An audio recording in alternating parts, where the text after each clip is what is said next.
നമ്മൾക്കൊരു PR team higher ചെയ്യണമെങ്കിൽ minimum 2 editors നമ്മൾ ഇരുത്തണം. ഒരു എഡിറ്റർക്ക് നമ്മൾ 2000 രൂപയെങ്കിലും കൊടുക്കണം. മിനിമം ആയിട്ട് ഞാൻ പറയുന്നത്. ഇപ്പോൾ നിങ്ങൾ ഓഫീസിൽ കൊടുക്കുന്ന സാലറി ഞാൻ പറഞ്ഞു 2000 രൂപ പെർ ഡേ കൊടുക്കണം.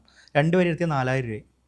ഓക്കെ, ഈ 4000 രൂപ വെച്ച് 100 ദിവസം ഇരുത്തി കഴിഞ്ഞാൽ അതിന് മാത്രം 4 ലക്ഷം രൂപ കൊടുക്കണം. എഡിറ്റേഴ്സിന് മാത്രം കിട്ടിയാൽ പോരാ, നമ്മൾ കണ്ടന്റ് മേക്കേഴ്സിന് ഉണ്ടാക്കണം.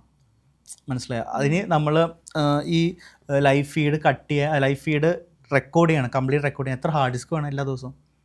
ഒരു ദിവസം തന്നെ ഹാർഡ് ഡിസ്ക് ഫുള്ളാവും. അത്രയും ഫുട്ടേജാണ് 24 hours വരുന്നത്. സോ അതൊരിക്കലും പ്രാക്ടിക്കലായിട്ടുള്ളൊരു സംഭവമല്ല. അപ്പം നമ്മൾ ചെയ്യുന്നത്, ഞാൻ ആ PR പണി എടുക്കാത്തതെന്ന് വെച്ചാൽ അത് ഭയങ്കര ഹെക്ടിക് സാധനമാണ്. ഇപ്പം നമ്മൾക്ക് അങ്ങനെ ഒരു കട്ട് എടുക്കാനൊന്നും നമുക്ക് ടൈമില്ലാത്തതുകൊണ്ട് കുറേ ഫാൻസ് പിള്ളേരാണ് ഇത് എടുത്തരുന്നത്. സ്ക്രീനിങ് റെക്കോർഡ്, എൻ്റെ ഫ്രണ്ട്സ് കുറച്ച് ആൾക്കാർ, പിന്നെ ആ ഗ്രൂപ്പിലുള്ള കുറച്ച് അനിമോളെ സ്നേഹിക്കുന്ന ആൾക്കാർ. അപ്പോൾ അനിമോളുടെ ഫാൻ പേജ് നിങ്ങൾ എടുത്ത് നോക്കുകയാണെങ്കിൽ 2020, 2019 തൊട്ടുള്ള ഫാൻ പേജസാണ്. അപ്പോൾ ഇവർ സ്റ്റാർ മാജിക്കിൻ്റെ തൊട്ടുള്ള ഫാൻ പേജാണ്. അപ്പോൾ ഇവരെല്ലാം റീനെയിം ചെയ്ത് അനിമോൾ ആർമി അത്രയും വർഷമായിട്ടുള്ളതാണ്. അപ്പോൾ ഇവരെല്ലാവരും ഇത് കണ്ടുകൊണ്ടിരിക്കുകയാണ്. Animol live 24 hours കണ്ടുകൊണ്ടിരിക്കുക. അനിമോൾക്ക് വേണ്ടി ലൈവ് കാണുന്ന കുറേ ആൾക്കാരുണ്ട്. അവർ ഈ സ്ക്രീനിങ് എടുത്തു തരും. അനിമോൾ അങ്ങനെ പറഞ്ഞു, അനിമോൾ ഇങ്ങനെ പറഞ്ഞു. ആ സ്ക്രീനേഴ്സ് വെച്ചിട്ട് നമ്മൾ പ്രൊമോട്ട് ചെയ്യുന്നത്. അപ്പോൾ അങ്ങനെ ഒരു ഡെഡിക്കേറ്റഡ് ടീം ഇല്ല. പിന്നെ ബിക്കോസ് അത് PR ആണ്. നമ്മൾ അങ്ങനത്തെ ഒരു വർക്ക് ചെയ്യുന്നില്ല. നമ്മൾ നമ്മൾക്ക് വളരെ ഇമ്പോർട്ടൻ്റ് ആയിട്ടുള്ള കാര്യങ്ങൾ മാത്രം ഷെയർ ചെയ്ത് അനിമോളെ ബൂസ്റ്റ് ചെയ്യാനുള്ള കാര്യങ്ങൾ ഷെയർ ചെയ്യാതെ പോകുന്നത്. അനിമോളുടെ ഏത് ഫാൻ പേജ് എടുത്ത് നോക്കിയാലും അങ്ങനെ തന്നെയാണ്.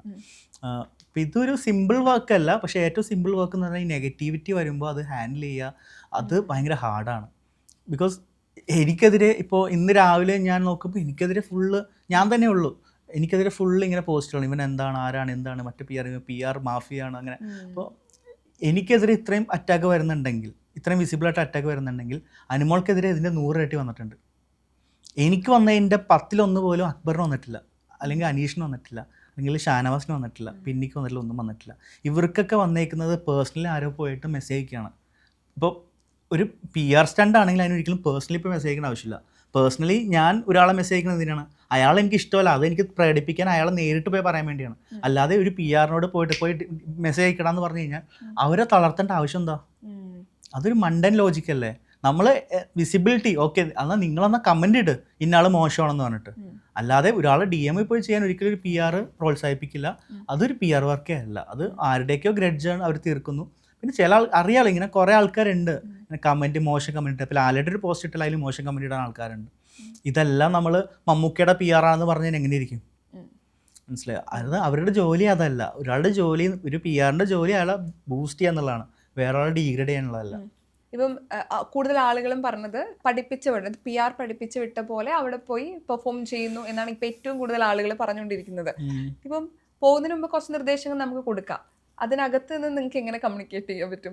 അല്ലെങ്കിൽ നിങ്ങൾക്ക് അതുപോലെ കോഡ് ഭാഷയോ എന്തെങ്കിലും ഉണ്ടോ? അതായത് പണ്ടത്തെ സീസണിലൊക്കെ ഞാൻ കേട്ടിട്ടുണ്ട് കേട്ടോ, ഈ ഡ്രസ്സിന്റെ കളേഴ്സിൽ നമ്മൾ സേഫ് ആണോ ഡേഞ്ചർ ആണോ എന്നൊക്കെ. അതായത് ബ്രൈറ്റ് കളേഴ്സ് ഉണ്ടെങ്കിൽ നിങ്ങൾ ഡേഞ്ചർ ആണ്, ലൈറ്റ് കളേഴ്സ് ഉണ്ടെങ്കിൽ, അതായത് നമ്മൾ സിഗ്നലിന്റെ സൈൻ പോലെ റെഡ് വന്നു കഴിഞ്ഞാൽ ഡേഞ്ചർ, ഗ്രീൻ വന്നു കഴിഞ്ഞാൽ ഓക്കെ, മഞ്ഞ വന്നു കഴിഞ്ഞാൽ. അപ്പോൾ അങ്ങനത്തെ കുറച്ച് കോഡ്സും കാര്യങ്ങളൊക്കെ ഞാൻ കേട്ടതാണ് കേട്ടോ. അപ്പോൾ അങ്ങനെ ചെയ്തിട്ടുണ്ട്, പല ആൾക്കാരും ചെയ്തിട്ടുണ്ട്. പക്ഷെ ഇതൊക്കെ ഒരു ഒരു ഗെയിമാണ്. അത് അങ്ങനെ ചെയ്യാൻ ബ്രില്യൻസ് കാണിച്ചിട്ടുണ്ടെങ്കിൽ അതിന് നമുക്കത് പറയാൻ പറ്റില്ല, അങ്ങനെ ചെയ്യാൻ അത് ഈ ബിഗ് ബോസിലെ ക്രൂ തന്നെ ഈ ഡ്രസ്സ് ഷഫിൾ ചെയ്ത് കൊടുക്കും. മനസ്സിലായി? ഇതിലെന്തെങ്കിലും കോഡ് ഉണ്ടെന്ന് മനസ്സിലാക്കിയിട്ട് അങ്ങനെ ഷഫിൾ ചെയ്ത് കൊടുക്കുന്ന ആൾക്കാരുണ്ട്. ഈ സീസണിൽ പക്ഷെ എന്ത് പറ്റി? 100 ദിവസം ഡ്രസ്സും ബാക്കിയത് വരാൻ പറഞ്ഞ എല്ലാവരോടും. കാരണം അവർക്ക് ചിന്തിക്കാൻ കഴിവുണ്ട്. അങ്ങനെ ഞാൻ ഡ്രസ്സ് വഴി ഒന്നും അറിയണ്ട, പുറത്തെ കാര്യങ്ങൾ അറിയണ്ട. ബിക്കോസ് പുറത്തെ കാര്യങ്ങൾ അറിഞ്ഞാൽ ആ ഗെയിമിൻ്റെ സ്പിരിറ്റ് പോയില്ലേ. അപ്പോൾ അങ്ങനെയൊക്കെ നടക്കും. പിന്നെന്താ, അങ്ങനത്തെ കോഡ് കാര്യങ്ങൾ നമുക്കിപ്പം വർക്ക് ചെയ്യാൻ പറ്റില്ല. ഓരോ സീസൺ കഴിയുന്തോറും മാറ്റങ്ങൾ വരും. അതെ. പിന്നെ ഈ നേരത്തെ പറഞ്ഞ പോലെ 100 ദിവസം നമ്മൾ പഠിപ്പിച്ചിട്ട സംഭവങ്ങൾ നമ്മൾ 1 കൊല്ലം പഠിച്ചതുപോലെ പരീക്ഷയ്ക്ക് എഴുതാൻ പറ്റാത്ത നമ്മളാണ് ഒരു PR പറഞ്ഞതനുസരിച്ച് അവിടെ പോയി ഈ 100 ദിവസം തന്നെ കിളി പോകും. നമ്മൾ ഉദ്ദേശിക്കണ അറ്റാക്കല്ല നമുക്ക് അവിടെ കിട്ടുന്നത്. നമ്മൾ കയറിയാ വള്ളി പിടിക്കുന്നത്. അല്ലെങ്കിൽ നമ്മൾ ഇന്ന വള്ളി കയറി പിടിക്കണം എന്ന് പറഞ്ഞിട്ട് നമുക്ക് ഇവിടെ ഡിസൈഡ് ചെയ്ത് പോകാൻ പറ്റില്ല. ഓക്കെ, നമ്മൾക്ക് കുറച്ച് ഡയലോഗൊക്കെ പ്ലാൻ ചെയ്ത് പോകാൻ പറ്റും. എന്താ ഇങ്ങനെ സംസാരിക്കുക, ഇങ്ങനെ തഗ് കൊടുക്കാം, ഇന്നാളെ ഇന്നത് പറയാം, മാസ് ഡയലോഗ് പറയാം, ഇതൊക്കെ നമുക്ക് പ്ലാൻ ചെയ്ത് പോകാം. അല്ലാത്ത പക്ഷം നമ്മൾ എങ്ങനെ ബിഹേവ് ചെയ്യണമെന്നുള്ളത് നമ്മളുടെ ഒരു സാധനമാണ്. അതിനെ ഒരിക്കലും ട്രെയിൻ ചെയ്ത് വിടാൻ പറ്റത്തില്ല നമുക്ക്. പക്ഷെ പറയാം, ഇന്നത് ചെയ്യരുത് കേട്ടോ, ഇന്നത് ചെയ്യണം കേട്ടോ. ഇപ്പം അനിമോൾ അവിടെ ചെയ്തുന്ന കാര്യങ്ങളൊക്കെ നമ്മൾക്ക് തോന്നും അങ്ങനെ ചെയ്യരുതായിരുന്നു എന്ന് തോന്നുന്ന പല കാര്യങ്ങളും അനിമോൾ അവിടെ ചെയ്തിട്ടുണ്ടാവാം. അത് അനിമോൾ അറിയാതെ ചെയ്യുന്നതാണ്. ഫോർ എക്സാമ്പിൾ അനിമോൾ തന്നെ അവിടെ പി ആർ എന്ന് പറയുന്നുണ്ട്. ഞാൻ മറന്നുപോയി, അത് പറയാൻ പാടില്ലാത്ത കാര്യമാണ്. അല്ലെങ്കിൽ ഞാൻ പറഞ്ഞു കൊടുത്തേനെ അത് പറയാൻ പാടില്ല അനുവേ, അങ്ങനെ പി ആറിനെ പറ്റി ഡിസ്കഷൻ പാടില്ല എന്ന് ഞാൻ പറഞ്ഞേനെ. പക്ഷേ അൺഫോർച്ചുനേറ്റ്ലി അനിമോൾ അതിനെപ്പറ്റി ഡിസ്കഷൻസ് തുടങ്ങി. അനിമോൾ അത് ഈ ഫ്രണ്ട്സ് ആകുമ്പോഴത്തേക്കും നമ്മൾ പലതും പറയും. പക്ഷേ അനിമോൾക്ക് മനസ്സിലാക്കേണ്ട ഒരു സാധനം വെച്ചാൽ അവിടെ ആരും ഫ്രണ്ട്സ് അല്ല. അവിടെ ഫ്രണ്ട്സിനോടൊന്നും നമ്മൾ ഷെയർ ചെയ്യാൻ പാടില്ല. കാരണം അവർ നാളെ ബാക്ക് സ്റ്റാബ് ചെയ്യും. അതൊരു ഗെയിം ഷോ ആണെന്ന് മനസ്സിലാക്കാനുള്ള ബുദ്ധി അതിനില്ലാതെ പോയി. അത് പറഞ്ഞു കൊടുക്കാതിരിക്കുക ഞാൻ റിഗ്രറ്റ് ചെയ്യുന്നു. അങ്ങനെ കാരണം നിങ്ങൾ ആരെയും, കാരണം ഞാൻ പറഞ്ഞു അവിടെ നിനക്ക് കംഫർട്ട് സ്പേസ് തോന്നുന്ന ആൾക്കാരോട് ഫ്രണ്ട്സ് ആയിക്കോന്ന് ഞാൻ പറഞ്ഞിട്ടുണ്ടായിരുന്നു. ഞാൻ ശൈത്യനെ പോലത്തെ ആൾക്കാർ ഫ്രണ്ട്സ് ആയിക്കോന്ന് ഞാൻ പറഞ്ഞിട്ടുണ്ടായിരുന്നു. പക്ഷേ ഇങ്ങനെ ബാക്ക് സ്റ്റാബ്, കാരണം എനിക്ക് കുറച്ച് അനുഭവങ്ങൾ, എൻ്റെ പേഴ്സണൽ അനുഭവങ്ങൾ, നമ്മൾ സൗഹൃദത്തിലുള്ള സമയത്ത് പറഞ്ഞ കാര്യങ്ങൾ നമ്മൾ സൗഹൃദത്തിൽ നിന്ന് എന്ന് മാറുന്നോ അന്ന് അത് പറയുന്ന പോലെ സാധനങ്ങൾ. അപ്പോൾ ഡെഫിനറ്റ്ലി അത് എനിക്ക് റിഗ്രറ്റ് ഉണ്ട്. അങ്ങനെ അനിമോളോടൊന്ന് കുറച്ചും കൂടി പ്രൈവറ്റ് ആകണമെന്ന് പറയണമെന്നുണ്ടായിരുന്നു. അങ്ങനത്തെ ഒരു മെസ്സേജ് എനിക്ക് കൊടുക്കാൻ പറ്റിയിരുന്നെങ്കിൽ ഞാൻ ആഗ്രഹിച്ചിട്ടുണ്ട്. ഇപ്പം രാഷ്ട്രീയത്തിലായാലും സിനിമയിലായാലും പി ആർ വർക്കുകളൊക്കെ നടക്കുന്നുണ്ട്. ഇപ്പം ബിഗ് ബോസിലും പി ആർ വർക്കുകൾ ഒരുപാട് നടക്കുന്നു. പക്ഷെ ആളുകൾക്ക് ഇതൊരു മോശം കാര്യമാണ്, അത് അക്സെപ്റ്റ് ചെയ്യാൻ ഒരു ബുദ്ധിമുട്ടുണ്ട് പി ആർ വർക്ക്. അതെന്തുകൊണ്ടാണെന്ന് തോന്നുന്നു? അതായത് ഇതുവരെ പി ആർ വിസിബിൾ അല്ല. അതായത് പി ആർ എപ്പോൾ വിസിബിളായി തുടങ്ങി അപ്പം തൊട്ടാണ് ആൾക്കാർ ഇതിനെപ്പറ്റി സംസാരിക്കാൻ തുടങ്ങിയത്. നമ്മൾക്ക് ഇത്രയും വർഷം പി ആർ എന്ന സംഭവം ആർക്കൊക്കെ അറിയണ്ടെന്ന്, നമ്മൾ പോലും സിനിമയിൽ പി ആർ ഉണ്ടെന്ന് അറിയാം. ഇപ്പോൾ നമ്മുടെ മഞ്ജു ചേച്ചി, ആതിര, സംഗീത പോലത്തെ ആൾക്കാർ പി ആർ ഒ ചെയ്യുന്നുണ്ട്, അല്ലെങ്കിൽ പബ്ലിക് റിലേഷൻ ഓഫീസറായിട്ട് വർക്ക് ചെയ്യുന്നുണ്ട് ആ സിനിമ പ്രചരിപ്പിക്കാൻ. അപ്പോൾ ഈ പി ആർ ഒസോ വിസിബിൾ ആയിരുന്നില്ല ആൾക്കാരുടെ ഇടയിൽ. ഇന്ന ആളാണ് പി ആർ എന്ന് അവരുടെ ആകാശത്തിൽ ഇപ്പോൾ എന്തെങ്കിലും ഒരു പോസ്റ്റ് പോയി കഴിഞ്ഞാൽ അത് പി ആർ പോസ്റ്റാണെന്ന് ഇപ്പോൾ പറഞ്ഞു തുടങ്ങി. പണ്ട് അങ്ങനെയല്ല. പണ്ട് കാണുന്ന പോസ്റ്റ് ലൈക്ക് അടിച്ച് കമൻ്റ് അടിച്ച് ഇതൊന്നും പി ആർ ആണെന്ന് തോന്നാതെ തന്നെ ചെയ്യുന്ന ആൾക്കാരുണ്ട്. ഇപ്പോൾ പല നടന്മാരെ പൊക്കിയടിക്കാനും പല ആർട്ടിസ്റ്റുകൾ ഡീഗ്രേഡ് ചെയ്യുന്നതൊക്കെ ഇതിൻ്റെയൊക്കെ ഒരു ഭാഗമാണ്. സോ ആ ഒരു സിനിമയുടെ വിജയത്തിൽ ഇതെല്ലാം ബിസിനസ്സാണ്. ഒരു ബിസിനസ്സിന് മാർക്കറ്റിംഗ് ചെയ്യുന്ന പോലെ തന്നെയാണ് ഒരാൾ പി ആർ ചെയ്യുന്നതും. ഇപ്പോൾ ഏറ്റവും കൂടുതൽ പി ആർ ചെയ്യുന്നത് മീഡിയാസാണ് പി ആർ ചെയ്യുന്നത്. അപ്പോൾ ആ പി ആറുകൾ തന്നെയാണ് ആര് വളരണം ആര് വളരണ്ടെന്ന് മീഡിയാസ് തീരുമാനിക്കാം. ഒരു വ്യക്തിക്കോ ഒരു കമ്പനിക്കോ തീരുമാനിക്കാൻ പറ്റില്ല. ഇപ്പോൾ ഒരു പി ആർ ഏജൻസിയാണ്, ഇപ്പോൾ നിങ്ങളൊരു മീഡിയയാണ്, നിങ്ങൾക്കൊരു കോൺട്രാക്ട് വരെയാണ് എന്നെ പൊക്കിയടിക്കണം, നിങ്ങൾക്ക് അങ്ങനെ ചെയ്യാൻ നിങ്ങൾക്ക് എളുപ്പമാണ്. പക്ഷേ നിങ്ങളോട് പറയുകയാണ് ഇന്ന ആളെ തകർക്കണം എന്ന് പറഞ്ഞു കഴിഞ്ഞാൽ നിങ്ങൾക്ക് അത് ചെയ്യാൻ ബുദ്ധിമുട്ടായിരിക്കും. കാരണം നിങ്ങൾക്കൊരു എത്തിക്സ് ഉണ്ടാവും. പക്ഷെ അങ്ങനെ ചെയ്യുന്ന മീഡിയാസ് ഉണ്ട്. ഒരാളെ പർപ്പസ്ഫുള്ളി നശിപ്പിക്കണം എന്ന് വിചാരിച്ചുകൊണ്ട് വർക്ക് ചെയ്യുന്ന മീഡിയാസ് ഉണ്ട്.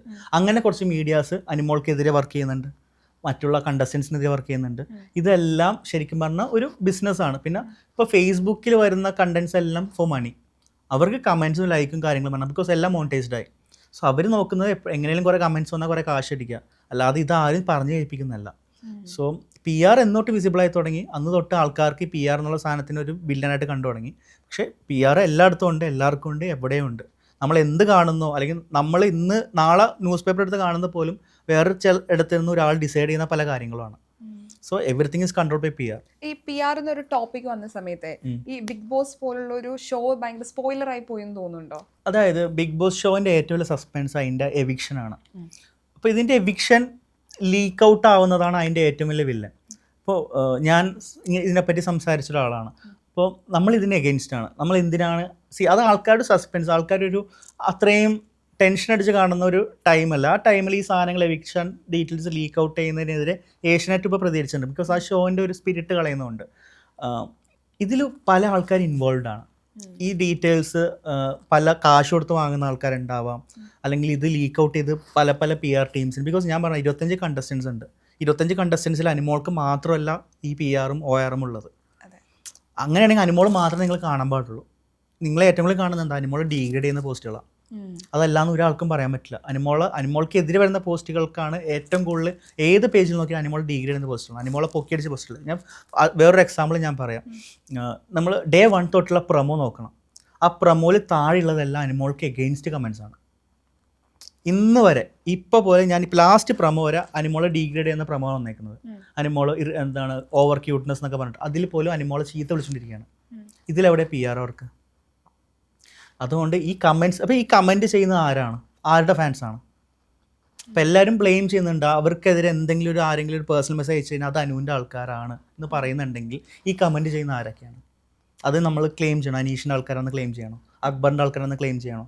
അല്ലെങ്കിൽ അവിടെ പോയി കഴിഞ്ഞാൽ പിന്നീട് ആൾക്കാരെന്ന് ക്ലെയിം ചെയ്യണം. നമുക്ക് ആരെയും ക്ലെയിം ചെയ്യാൻ പറ്റില്ല. ഇതാരാണ്, ഇതിൻ്റെ പുറകിൽ ആരാണെന്ന് മനസ്സിലാക്കാൻ പറ്റില്ല. പക്ഷേ ഇവർക്ക് വരുന്ന പേഴ്സണൽ അറ്റാക്സോ ഇവർക്ക് വരുന്ന പേഴ്സണൽ മെസ്സേജ് എല്ലാം അനുവിൻ്റെ ആൾക്കാർ മാത്രമാണെന്നൊരു നറേഷനാണ് പോയിക്കൊണ്ടിരിക്കുന്നത്. അത് കംപ്ലീറ്റ്ലി റോങ് ആണ്.